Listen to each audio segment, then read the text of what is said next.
Magandang araw ng Sabado po mga bayang karerista. Magbibigay na po tayo ng tip, giya at impormasyon para sa araw ng Sabado. Tara!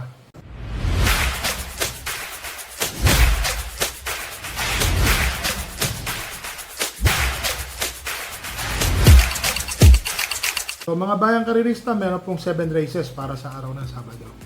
So kung mapapansin nyo po, may kanipisan po ang lineup ngayon. Mga bayang karerista, ulitin ko lang po no bearing po ang races sa araw po ng Don Juan. 2 days po yan. October 7 and October 8. So dito po sa race number 1, 1,200 meter race, 2-year-old maiden race. So first choice ko po yung entry number 3 na si Polite Bell. Medyo maganda po yung nakita ko pong tempo niyan sa barrier, 1.14. So tingin ko po, di naman ho persado yung kabayo. At ang tingin ko po makakalaban niya yung isa pong Maybell, yung entry number 5. Balita ko po may buti rin po ito. So dito po sa race number 1, first choice po entry number 3, Polite Bell. Second choice po entry number 5, Maybell. So dito na po tayo sa race number 2 mga bayang karerista, 1,400 meter race, 7 entries po. First choice po entry number 6 na si Gaelic Playboy. Medyo maganda po kasi ratings niya 9. So, tingin ko po malalaban po ito, mapapalaban po sila dito. Ang second choice ko po dito yung entry number 1 na si Asik Falls. Rating 8 po ito. Tingin ko po magbibigay din po ng magandang laban. At third choice ko po yung nagbabalik pista po na entry number 10 na si Sheltex Gold. Alam ko may buti po yan dati. Pero parang nagkaroon lang po ng slight problem yan. Pero magaan po ang timbang. 50.5 kilograms. Pero tingin ko po magiging magandang labanan po itong race number 2. Medyo may kakapalan po yan. So, first choice ko po dito, entry number 6, Gaelic Playboy. Second choice po, entry number 1, Asik Falls. Third choice po, entry number 3, Sheltex Gold. So, dito na po tayo sa race number 3, mga bayang karerista. 1,400 meter race. May kabayo po tayo dito tatakbo, si Rain Go Away. Tatakbo po yan. Labas naman po yan. Wala naman po biyahe yan. First choice ko po, entry number 5, My Dad Bogart. Maganda po ang panalo ni My Dad Bogart noong nakaraan. Kung mapapansin nyo, gando pong nanalo yan, nakapirmis. So, kumukuha ng unahan, nakapirmis po yan. Hindi pa nga maganda ang balita dyan, ang tumakbo, pero nanalo gando. Ang second choice ko po, yung kabayo po natin na si Rain Go Away, papatnubayan na po ni Rico Suson. Tingin ko, baka mapatakbo po ni Rico po ito ng maganda, dremate, at malay po natin, magbago po ang istorya dito sa karera na to. Ang third choice ko po ay matuling kabayo, entry number 6 na si Galloping Ghost. Baka mapabayaan po ito sa unahan. Tumapos po ng karera. Kaya lang ulitin ko po mga bayang karerista, no bearing po ang karera sa Don Juan. Yan po, malapit na po yan, next week na po yan. So dito po sa race number 3, first choice po entry number 5, My Dad Bogart. Second choice po entry number 7, Rain Go Away. Labas po yan. Kayo po masusunod pagdating sa tayaan. At third choice po, entry number 6 na si Galloping Ghost. So dito na po tayo sa race number 4, 1,000 meter race po ito. First choice ko po, entry number 3 na si Tatler Story. Magaling po kasi nakabayo to. Nung nakaraan, si Saka lang po ang nanalo. Matuling din naman po si Tatler Story. Nandoon po. Ang second choice ko po dito ay mainam na kabayo na si Agaron. Alam po natin si Agaron, may uno benching ko po ito sa 1,400 meters. At tapos, ito 1,000 meters, kung i-convert nyo po ito, maning-mani po sa kanya dito sa minuto sarado. Ang third choice ko po, yung isang matuling kabayo, dati pong pag-aari ni Boss Jun Sibilia na si Real Equity. So para sa akin po, matulin po ito May kainaman po ito sa unahan. Baka mapahirapan po si Tatler Story. Mag-open up po kay Agaron ng racing dito. So, first choice ko po dito sa race number 4, number 3, Tatler Story. Second choice, number 4, Agaron. Third choice po, number 5, Real Equity.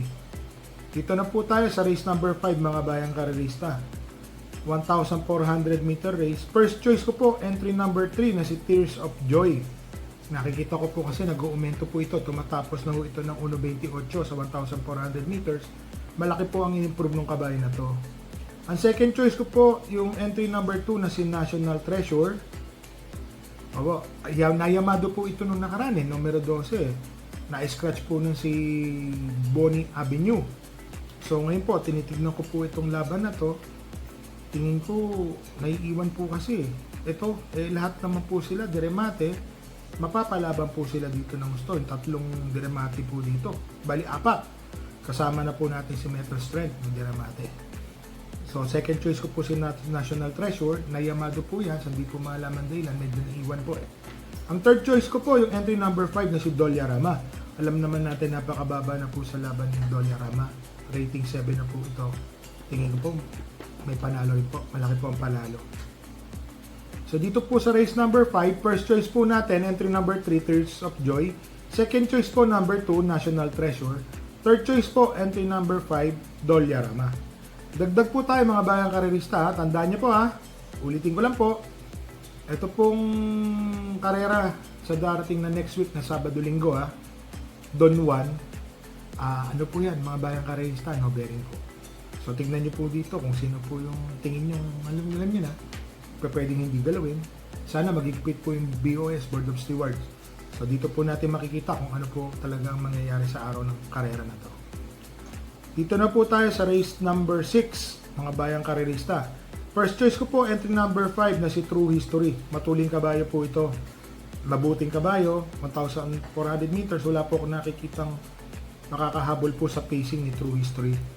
Ang second choice ko po dito, yung entry number 3 na si Golden Charger. Ito pong si Golden Charger, mga bayang karerista. Ito po yung nanalo ng imported maiden stakes race.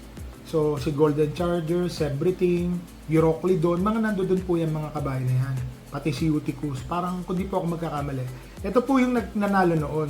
So, ngayon po, napagmasdan po nung, alam niyo na, nung trainer natin, may buti na po yung kabayo. Mabuting mabuti. Siya po ang second choice ko. Ang third choice ko po dito, yung entry number 6 na si Queen Louise. Alam naman natin, kabayo po ni Madam Louise Andesena, parati naman pong laban po yan. So, maganda po ang ipapakita sigurado niyan ni Queen Louise. Yung nga lang po, alam niyo naman, sa karera, ganyan po talaga. May nananalo, may natatalo. Pero dito po, sa race number 6, first choice ko po, entry number 5, True History. Second choice po, number 3, Golden Charger. Third choice po, entry number 6, Queen Louise. So dito na po tayo sa race number 7 po, mga bayang karerista, 1,400 meter race. Para sa akin po, 1 for the day na to, early bird So maganda po yung pinanalo nito nakaraan. Sa tingin ko po pwede yung tumalo dito, yung entry number 4 na si Shine, isang diremate. Distansya rin po niya ito, 1,400 meter race. Yun nga po, medyo may kahirapan po dito sa race number 7. Alam niyo na kung bakit. Kung kaya po natin magdagdag po tayo. Pero ako po, ang first choice ko po dito, entry number 7, Early Bird. Second choice po, entry number 4, Shine. So, shoutout lang po tayo mga bayang karerista. Happy birthday po kay Mr. Ronald Dalan Lazaro. Shoutout din po kay Mr. Second Munsod. So, mga bayang karerista, ulitin ko lang po No bearing races po next week na Saturday, Sunday, October 7 and 8, Club Don Juan de Manila. So, yun lang po ang masasabi natin. Ingat po sa pagtaya. Stay safe po.